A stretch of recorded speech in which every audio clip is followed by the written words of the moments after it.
I assume that the car is already jacked up and supported and all the safety measures are carried out and the brake fluid reservoir is open as well. If that's the case, then disengage the parking brake.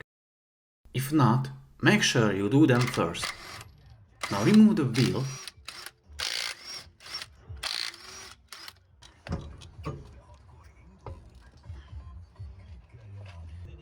You will need to remove the brake caliper.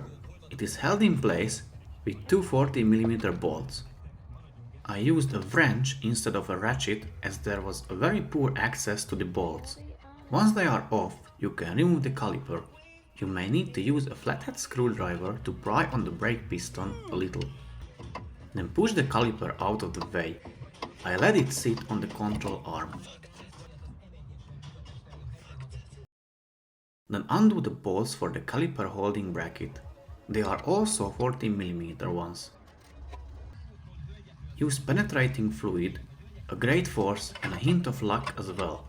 I remove the brake pads with the bracket together. Last thing is the rotor again. You want to use a hammer, obviously a bigger than this one, or a bolt that fits into the threaded hole. So thread the bolt into the hole.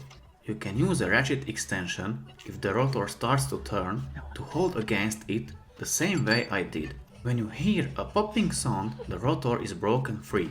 Let's clean the components a little bit.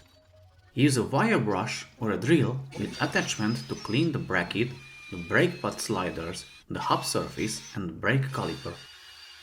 You want to clean everything the best you possibly can, especially the hub surface, because failing to do so can lead to premature failure of the brake rotors or shaking in the steering wheel when braking.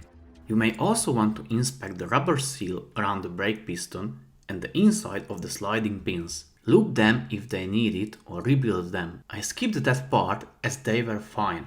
Now you can twist the brake piston back in. I sprayed a little silicone spray inside the rubber cover of the brake piston to prevent it from sticking when twisting the piston or in worst case scenario getting torn. Ask me how I know. Then select the correct attachment and twist back the brake piston. It twists back to the clockwise direction. Lastly, start to assemble everything back together in reverse order. Firstly, put the new rotor in place, then the caliper holding bracket, secure it with the two 40mm bolts, place the new brake pads inside it. Finally, slide the brake caliper over them and tighten the two another 40mm bolts. Put back the wheel and tighten the bolts obviously.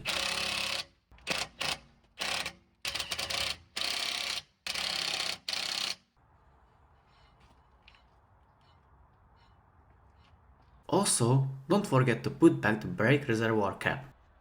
And again guys, if you found this little tutorial helpful so far, please hit that like button. That helps to spread this guide to people in similar need. Also, if you want to further support the channel, please feel free to give me super thanks or join my membership to make me possible to create more content like this.